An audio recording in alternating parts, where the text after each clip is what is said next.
जय श्री राम। ओम सम शनिश्चराय नमः।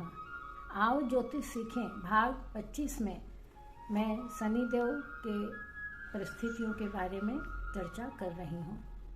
शनिदेव 2.5 वर्ष तक एक राशि में गोचर करते हैं। सूर्य से बहुत दूर होने के कारण सूर्य की ऊर्जा इन्हें प्राप्त नहीं होती, जिसके कारण शनिदेव मृत्यु एवं दीर्घ के कारक ग्रह होते हैं, अर्थात लंबी आयु, लंबी बीमारी या कोई भी कार्य को लंबा करने का शनिदेव के पास पावर है। शनिदेव मंद एवं ठंडे ग्रह हैं, वहीं सूर्यदेव तेज एवं गर्म ग्रह हैं। सूर्यदेव उजाला हैं तो शनिदेव अंधेरा। शनिदेव छुपाव के भी कारक माने जाते हैं, अर्थात जातक अपनी स्थितियों को छुपाने में सक्षम होता है, कौन है, क्या कर रहा है इत्यादि। शनिदेव अकेले एक ऐसे ग्रह हैं जिन्हें अष्टम का दोष नहीं लगता। अगर अष्टम भाव में है तो जातक की छिपी हुई विद्याएं सामने आती है। देव कुंडली में अगर अस्त हैं तो बहुत पीड़ा देते हैं। शनिदेव के पास एक ऐसा पावर है जो किसी भी ग्रह के पास नहीं है।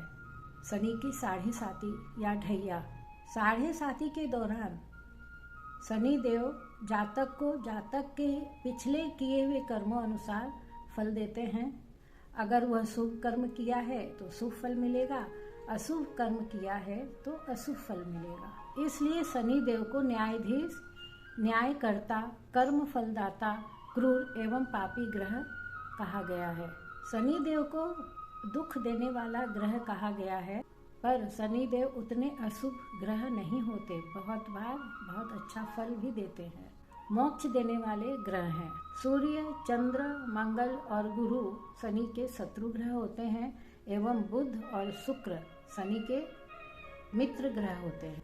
यहाँ में शत्रु मंगल एवं गुरु की एक राशियों पर और मित्र बुध एवं शुक्र की एक राशियों पर चर्चा करूंगी, जिससे हमें काफी पता चल जाएगा कि शनिदेव कुंडली में किस प्रकार फल देते हैं। शनिदेव की 3 दृष्टियां होती हैं गुरुदेव की तरह, तृतीय, सप्तम एवं दशम।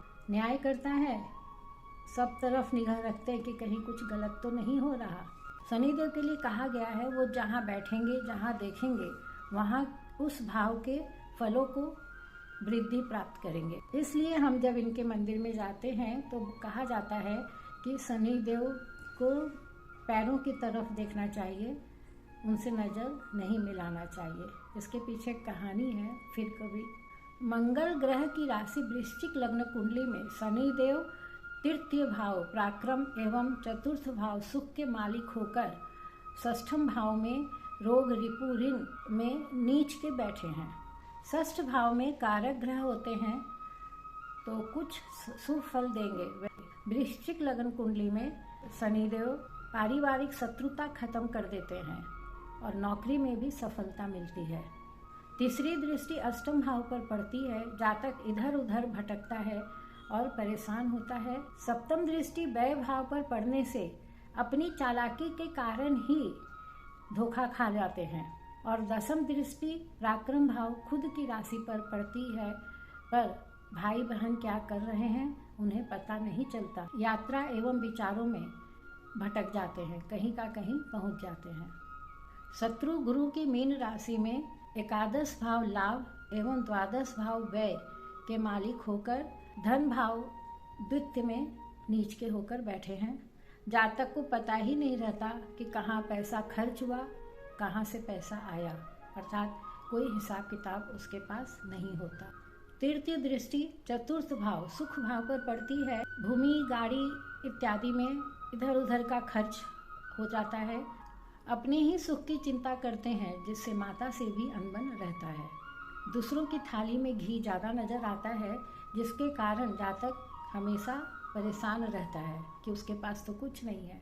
सप्तम दृष्टि अष्टम भाव पर, जिसे मृत्यु भाव भी कहते हैं, पर पड़ती है तो जातक शमशानी गतिविधियों में नजर आता है और उसी तरह के तामसिक खाने पीने का शौकीन होता है। 10वीं दृष्टि लाभ भाव पर पड़ती है। अपने ही भाई बहनों से अपना लाभ छिपाते हैं। अगर मित्र भाई बहन कुछ करते हैं तो उसे अन्यथा ले लेते हैं।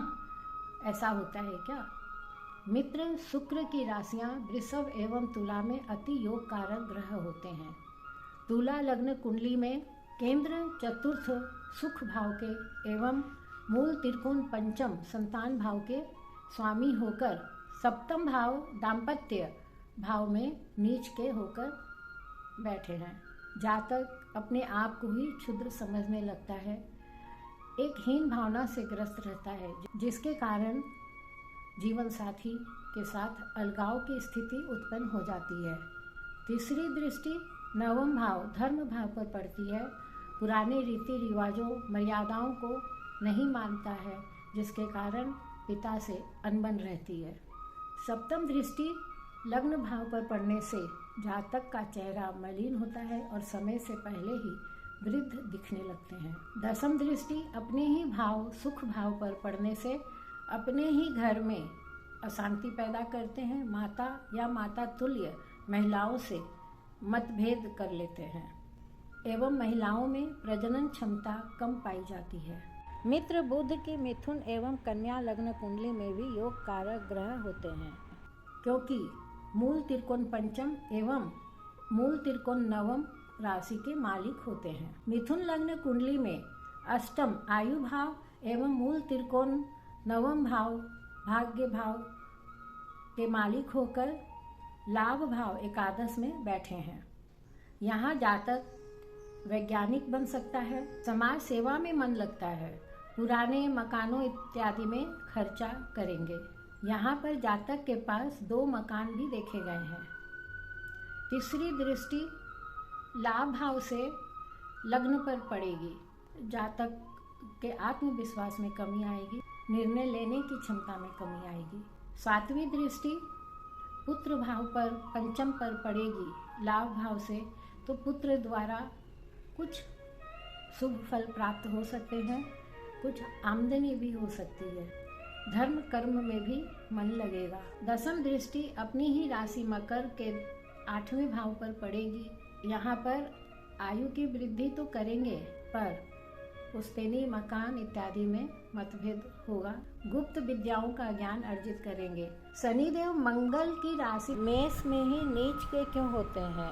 मेष राशि अग्नि एवं चर राशि है, हमेशा ऊर्जावान रहता है एवं चलायमान रहता है। कुछ न कुछ कभी न कभी करते रहना इनकी आदत होती है। वहीं शनिदेव वायु तत्व एवं द्वि स्वभाव के ग्रह हैं और बहुत धीरे धीरे किसी भी कार्य को करते हैं। और शनिदेव का एक और प्रवृत्ति है हवा में रहना। हमेशा जातक जो है बड़ी बड़ी बातें भी करता है, इसलिए शनिदेव मेष राशि में अपने आप को असहज महसूस करते हैं और यहाँ पर उदासीन हो जाते हैं, जिससे फल देने की क्षमता में कमी आती है। शनिदेव को दुख देने वाला ग्रह कहा गया है, पर ऐसा नहीं है।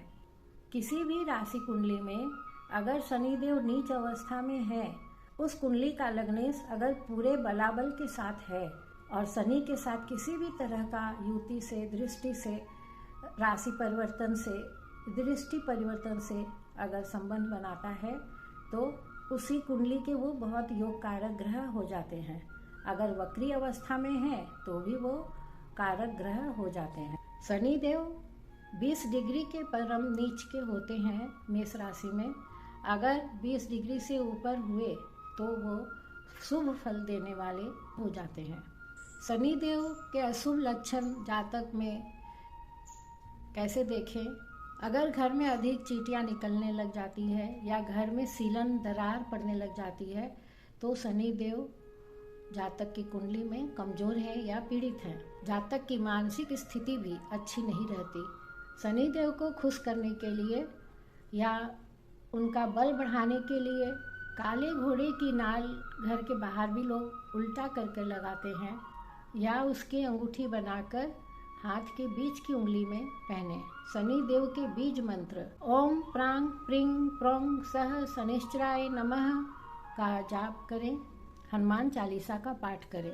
नीले रंग का पत्थर नीलम शनि का प्रतीक माना गया है, पर नीलम बहुत ज़्यादा पावरफुल होता है। इसलिए बिना जांच परख किए, अच्छे ज्योतिष से सलाह किए बिना वह पत्थर न खरीदें, बल्कि उसकी जगह आप नीले कपड़ों का, नीले रंगों का उपाय करें। जय श्री राम।